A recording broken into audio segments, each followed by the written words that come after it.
Sobat Justitia, welcome back to Ini Podcast. Kenapa Ini Podcast? Ya karena ini podcast. Boleh dong tepuk tangannya dulu. Sobat Justitia, Ini Podcast kali ini spesial. Kenapa? Karena secara setup aja udah beda nih. Bukan di kandangnya kita lagi. Kita hari ini lagi main-main ke sekretariatnya AKPI.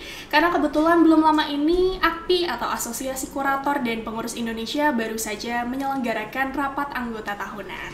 Nah, dalam RAT tersebut, narasumber kita pada hari ini Bang Bontor Tobing memperoleh suara terbanyak dan terpilih menjadi Ketua Dewan Kehormatan Profesi AKPI periode 2025 sampai dengan 2028. Selamat siang Bang Bontor. Selamat siang Dela. Sehat kabarnya Bang? Sehat, Alhamdulillah, puji Tuhan. Abang kan memperoleh begitu banyak suara kemarin ya Bang pada saat RAT. Tentunya kan itu sebagai bentuk kepercayaan dan juga pasti akan banyak harapan dari para pengurus nih Bang kepada Bang Bontor. Iya. Nah, dalam podcast kali ini kita akan bincang-bincang sedikit berkenaan dengan hal itu ya Bang ya. Boleh. Berkenaan dengan penegakan etika dan profesi di AKPI nantinya. Ya. Oke Bang Bontor, masuk ke pertanyaan pertama nih ya Bang. Kan Abang di sini nanti akan menjadi Ketua Dewan Kehormatan Profesi. Sudah menjadi ketua. Sudah menjadi ya Bang. Jadi begitu di RAT dinyatakan suara terbanyak, di situ keluar SK, di situ sudah dinyatakan sebagai Ketua Dewan Kehormatan. Langsung menjabat ya Bang. Iya. Nah Bang Bontor, bagaimana Bang Bontor memaknai peran daripada Dewan Kehormatan Profesi itu sendiri Bang?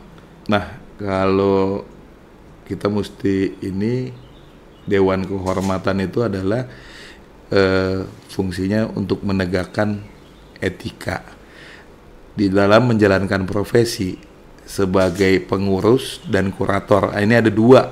Kalau di asosiasi ini ada dua profesi kita itu, kapan dia sebagai pengurus pada saat dia proses PKPU dan kapan dia sebagai kurator pada saat proses kepilotan.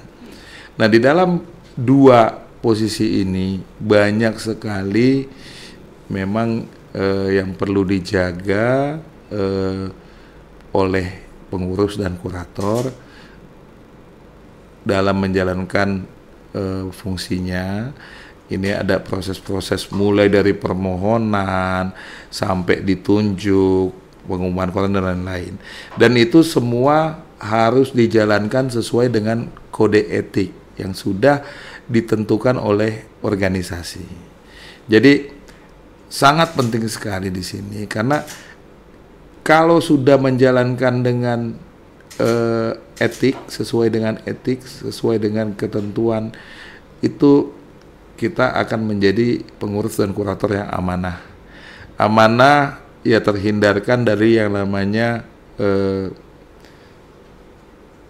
orang berpikiran negatif, atau juga ada yang lebih parah lagi, bisa menjadi perbuatan pidana. Nah, ini yang harus dijaga apabila seorang pengurus atau kurator itu menjalankan profesi ini, harus sesuai lah dengan aturan mainnya yang sudah diatur oleh organisasi, yaitu dengan kode etik itu.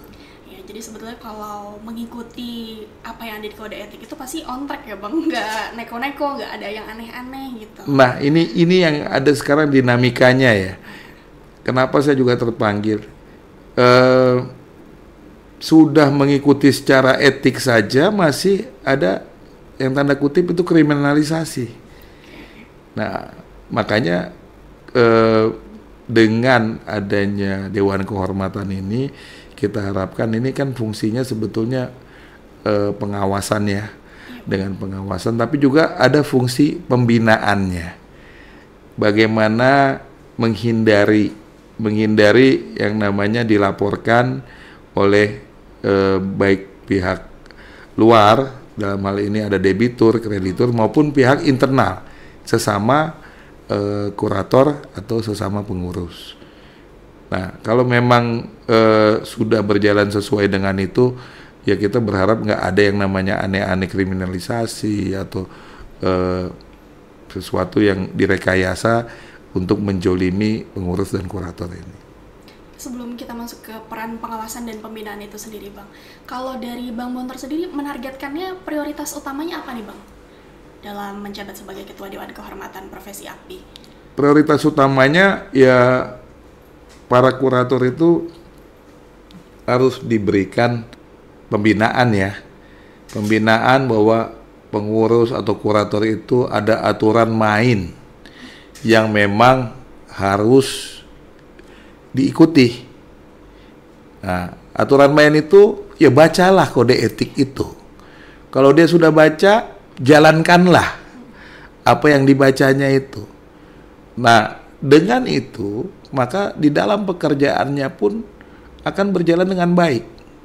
Selama kita mengikuti etik pasti kita akan mendapatkan pekerjaan itu yang dinamikanya tidak terlalu tinggi, yaitu ada aduan dan lain-lain yang terutama di sini ada pidana ya. Nah, setelah kita bekerja dengan baik, kita mendapatkan fee atau rezeki, kan itu hal yang memang lumrah. Iya, betul. Tapi jangan kurator ini berpikiran hanya baru dapat ini langsung cair, meledak, meletup katanya. Ini yang harus dirubah konsepnya. Orang berpikiran bahwa kurator itu selalu negatif, hanya akan menguras dari debitur atau budal pilot atau ini. Tapi konsep ini yang bahwa kurator itu adalah pekerjaan yang mulia, di mana di dalam kepengurusan juga ada yang namanya targetnya adalah homologasi, itu yang diutamakan perdamaian. Ada fungsi kita di sini di dalam perekonomian ya, restructure ini kan seorang pengusaha atau perusahaan yang sedang mengalami kesulitan pembayaran, itu dengan fungsi PKPU itu sebetulnya adalah jalan keluar yang terbaik. Nah, tapi bukan di sini yang dipikirkan oleh orang itu negatif aja, bahwa ini mau mempilotkan, ini mau membubarkan, mau mematikan satu perusahaan. Bukan itu sebetulnya. Jadi fungsi pengurus kurator itu sebetulnya adalah tugas yang mulia. Dan juga di dalam perekonomian sekarang ini itu juga membantu, sebetulnya itu sangat membantu sekali. Bagaimana pengusaha atau perusahaan yang sedang mengalami kesulitan itu bisa keluar, ada jalan keluarnya.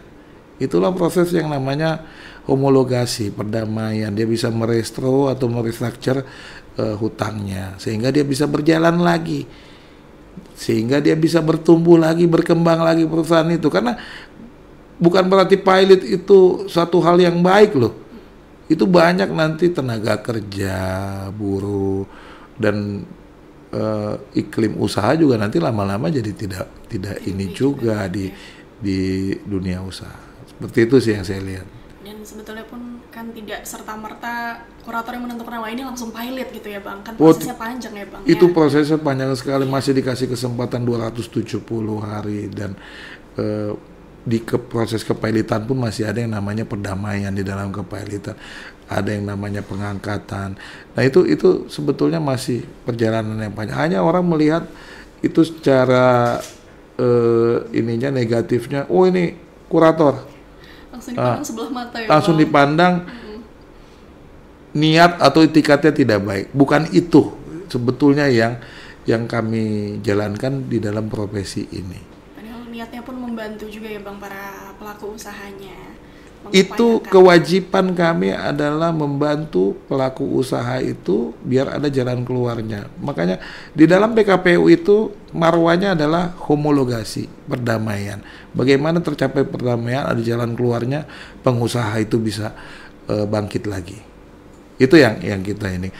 Kalau tidak terhindarkan, bagaimana ada kepastian hukum untuk para kreditur yang tagihannya pada tidak terbayar bisa terbayarkan.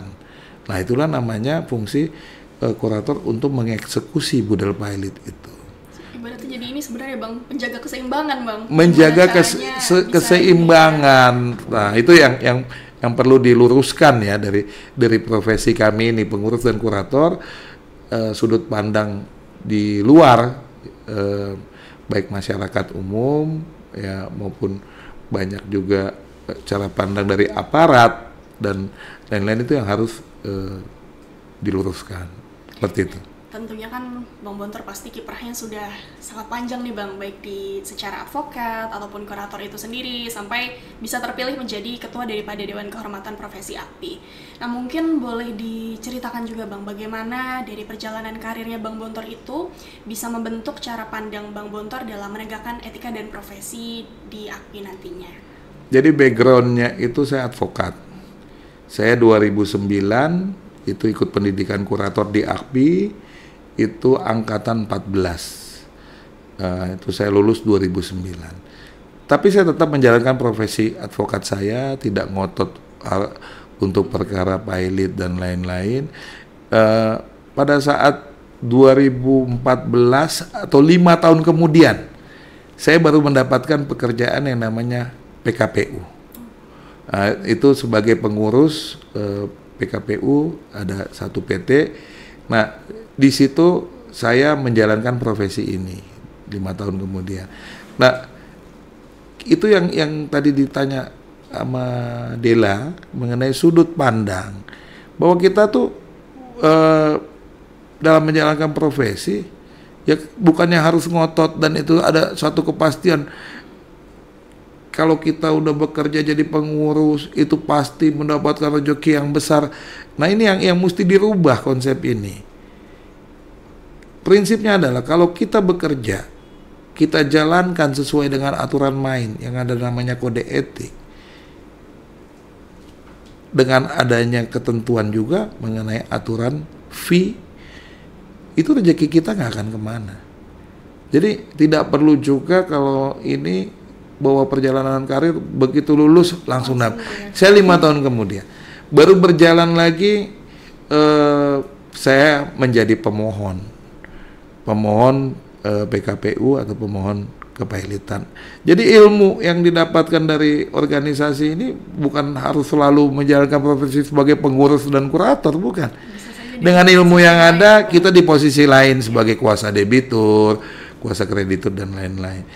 Nah, berjalan saya mendapatkan pekerjaan waktu itu mulai dari PKPU 270 hari, akhirnya jadi pilot. Nah, di situ dinamikanya yang membuat saya juga berkeinginan untuk menjadi ketua Dewan Kehormatan ini. Bahwa profesi kurator itu tidak semudah yang dipikirkan atau yang dibayangkan orang. Bagaimana proses kita sudah bekerja dengan benar, masih dilaporin polisi. Selesai laporan polisi, masih ada lagi laporan lagi ke Menko Polhukam dan lain-lain. Tapi itulah takdir atau memang yang mesti kita jalankan. Selama saya menjalankan profesinya dengan benar, saya ada buktinya, papernya ada, itu akan selamat, akan aman. Nggak perlu takut ya, Bu? Nggak perlu takut. Saya menghadapi dalam satu perkara kepailitan itu 6 laporan polisi, 1 dari Menko Polhukam, dan kita hadapin semua. Nah, kalau kita tidak menjalankan profesi dengan baik dan benar, itu pasti ada masalah. Nah, itulah yang mau saya ini kan ke teman-teman juga. Saya bukan merasa orang yang sempurna ya, tapi paling tidak dengan saya menjadi ketua Dewan Kehormatan itu mengingatkan. Nah, inilah fungsinya, fungsi di Dewan Kehormatan itu kan pengawasan dan penghakiman sebetulnya di sini. Tapi ini yang mesti kita timbulkan juga adalah fungsi pembinaan. Pembinaan itu kadang orang melakukan kesalahan itu bukan karena keinginan dia, ada kalau yang memang yang udah kayak begitu ya kita hukum lah. Oknum lah itu. Ya. Tapi kalau memang karena dia masih baru, ketidaktahuan dia, ketidakhati-hatian dia, itulah yang harus kita bina. Dan secara penegakan etiknya juga itu kita bisa teguran ada. Jadi kalau yang memang udah oknum atau tanda kutip dia memang udah nakal, ya itulah yang fungsi penghakimannya. Tapi kita banyak juga di sini yang karena memang masih baru ketidaktahuannya itu yang menyebabkan ada kesalahan di dalam proses ini. Kesalahan itu apakah udah pasti harus dihakimi atau kesalahan itu kan masih ada kesalahan yang ada tarafnya. Kalau memang tarafnya dia masih bisa diperbaiki sehingga pihak-pihak yang merasa tidak mendapat keadilan dengan memberikan pengaduan itu bisa diperbaiki, ya kenapa tidak?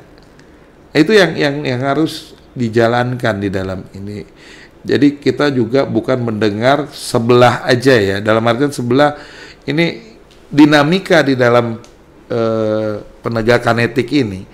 Ada juga oknum yang karena mau saling menjatuhkan. Ini kan diatur di sini juga ada mengenai penggantian kurator.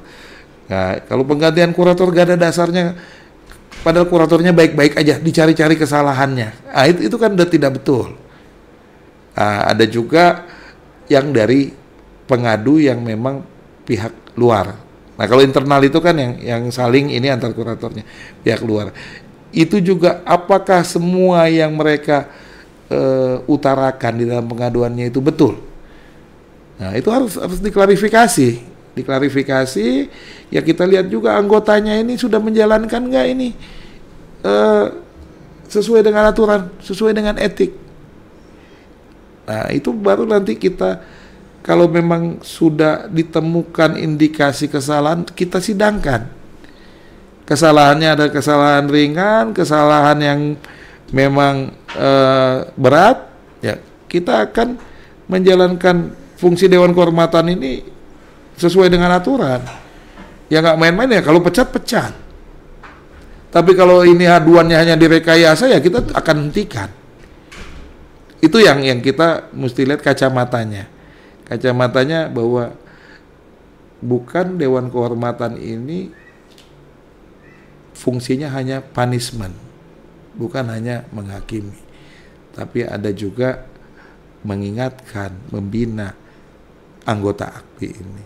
Nah, disitulah kenapa dalam perjalanan karir saya juga itu di AKPI sebagai pembelaan profesi,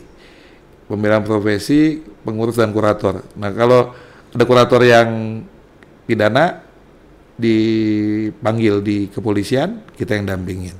Nah, hal ini juga kan yang sangat berpengaruh. Kalau orang kena pidana, udah terbukti pidana, dia pasti udah melanggar etik. Tapi kalau orang melanggar etik, belum tentu dia melakukan tindak pidana. Itu. Ya, jadi tadi alurnya seperti itu ya Bang, tidak ada aduan langsung diproses, tapi dicari dulu, diklarifikasi dulu, apakah memang benar itu yang terjadi, atau tanda kutip direkayasa aduan-aduannya baru sampai dengan ke punishment tadi yang Abang sampaikan. Seperti itu. Kalau bentuk pengawasannya itu sendiri Bang terhadap para anggota nantinya, bentuknya seperti apa Bang yang akan dilakukan? Jadi kalau di AKPI itu pada pendidikan itu kita memberikan materi untuk kode etik. Jadi kita mengingatkan kepada anggota-anggota baru, ini loh aturan main yang harus wajib kalian tegakkan di dalam menjalankan profesi pengurus dan kurator. Ya, termasuk juga nanti ini akan kita buat ke depannya ada sosialisasi dari Dewan Kehormatan. Ya, kadang-kadang yang teman-teman yang udah lulus atau ya perlu diingetin lagi. Yang menjadi ini ada yang namanya konflik of interest. Contohnya di dalam satu kepailitan ada pemohonnya dengan pengurus yang ditunjuk satu kantor, sehingga fungsi pengurusnya tidak independen. Nah, itu contoh-contoh yang seperti itu. Lalu bagaimana ada satu hubungan suami istri, posisinya ada di mana, itu juga kadang-kadang orang merasa nggak masalah. Ini ada aturan mainnya. Padahal nggak bisa ya, Bang. Ini ada etiknya. Gitu loh. Dalam menjalankan profesi apa yang tidak boleh. Terus kadang-kadang ada mau ganti kurator dicari-cari ini ada aturan main, ada di etik. ada saat kurator mau mengganti kurator, memang itu harus ada kesalahan dan itu tidak dibolehkan hanya karena tidak suka sama kurator itu, contohnya rambutnya pirang atau apa, itu kan nggak ada dasarnya mengganti kan, yang seperti itulah diatur di dalam kode etik kita, gitu Mbak. Oke Bang, nah berarti tentu adanya Dewan Kehormatan ini akan, menurut Bang Bontor juga ya, akan meningkatkan kepercayaan publik terhadap profesi kurator nggak Bang? Harusnya dengan adanya Dewan Kehormatan ini, publik terutama kepada Asosiasi Kurator dan Pengurus Indonesia, ke AKPI, itu akan lebih percaya bahwa kami ini adalah profesional. Di dalam menjalankan profesi ini kita tidak neko-neko, kita ikuti undang-undang, aturan organisasi, terutama mengenai etik ini, dan apabila juga ada anggota kami yang oknum atau nakal, akan kami tegakkan itu secara tegas, ya pemecatan. Dan pemecatannya juga tidak tanggung-tanggung, ya kita akan terkoordinir dengan Kumham, sehingga dia akan dicabut untuk izin dia dan tidak bisa berpraktek lagi sebagai pengurus maupun kurator. Seperti itu yang. Kembali lagi ya Bang, tergantung dari tindak kesalahannya seperti apa. Jadi kalaupun memang yang sudah dirasa tidak bisa ditolerir, dari Dewan Kehormatan pun tidak akan segan-segan ya Bang untuk memberikan sanksi. Itu wajib. Kalau tidak ya ini makin banyak lagi oknum-oknum. Ya kita mesti memberikan contoh atau ini ya, kalau memang main-main dalam menjalankan profesi ini ya kita akan kenakan sanksi yang tegas. Tapi kalau karena ketidaktahuan atau karena suka atau tidak suka ini ada rekayasa atau apa, ya kita juga tidak mau menggunakan forum ini, Dewan Kehormatan ini sebagai alat. Kita ini bukan alat, kita ini fungsi yang ada di organisasi ini, bagaimana biar anggota kita itu menjalankan profesinya dengan baik, dengan profesional, sehingga tidak ada pihak yang dirugikan.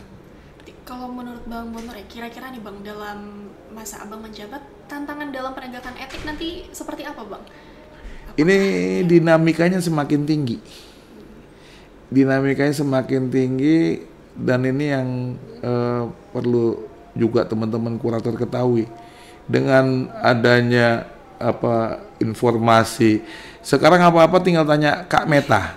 Nah, jadi harusnya dengan semakin meleknya masyarakat atau pihak luar atau apa, teman-teman ini di kurator atau khususnya di AKPI ini itu harus lebih hati-hati dalam menjalankan profesinya, karena orang akan dengan mudahnya ketak-ketik apakah dibolehkan untuk menjual aset di bawah tangan tanpa lelang dan lain-lain, itu keluar jawabannya. Nah ini tantangan yang lebih berat lagi ke depannya, tapi juga buat saya itu menjadi bagus ya. Jadi kita organisasi ini juga para anggota juga jadi lebih hati-hati dan benar-benar mengikuti aturan. Gitu. Semakin kesini tantangannya juga semakin canggih jadi ya Bang. Semakin canggih. Karena ya itulah, sekarang kita mau tanya apa aja pasti semua langsung keluar jawabannya. Nah setelah itu jawabannya keluar, apalagi tantangannya? Yang tadi saya bilang adalah kriminalisasi terhadap profesi kami ini. Ya itu pidana. Nah itu yang harus kita hindari ya, karena kalau profesi ini udah dikriminalisasi atau ini ya, kita udah nggak independen lagi, udah nggak leluasa lagi untuk bekerja. Itu jadi hambatan buat kami dalam bekerja, karena nanti dikit takut pidana, takut jadi kapan kita mau bekerja dengan baik ini? Sementara tugas kita itu meningkatkan budal pilot untuk membayar kepada para kreditur, untuk mengurangi kerugiannya kreditur. Nah itu. Jadi takut-takut juga ya Bang. Jadi pada takut. Nah itu salah juga kan, serba salah kan. Nah itu tantangannya. Oke. Nah mungkin ini kita masuk ke penutup ya Bang, karena nggak kerasa ternyata udah cukup lama kita berbincang. Iya. Nah, mungkin sebagai penutup boleh Bang Bontor sampaikan mungkin pesan ya kepada rekan-rekan kurator berkenaan dengan bagaimana mereka tetap teguh untuk menjaga integritas mereka Bang dalam menjalankan profesinya. Nah, jadi untuk rekan-rekan kurator, saya percaya bahwa kita ini semua akan menjalankan profesi kita secara profesional. Ya, untuk yang masih baru atau yang masih muda, jangan berpikiran mau mendapatkan fee atau apa. Itu rezeki itu akan datang kalau kita memang telah bekerja dengan baik, menjalankan profesi kita ini sesuai dengan aturan main, terutama kita jaga kode etik, sehingga semuanya akan pada porsinya masing-masing. Dan jauh lebih baik kita mendapatkan fee itu atau rezeki kita itu tanpa masalah. Karena kalau memang udah masalah, ya kita udah tidak akan tenang lagi menjalankan profesi kita sesuai dengan aturan main ini. Makanya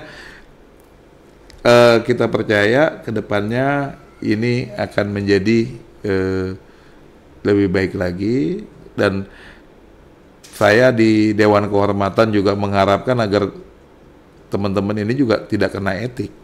Semakin banyak yang diadu justru kita semakin sedih. Tapi semakin tidak ada yang kena hukuman atau yang tidak ada aduan, berarti kita sukses di dalam organisasi kita AKPI ini menjalankan profesi kita dengan baik sesuai dengan aturan dan perundang-undangan. Itu yang bisa saya sampaikan ke teman-teman.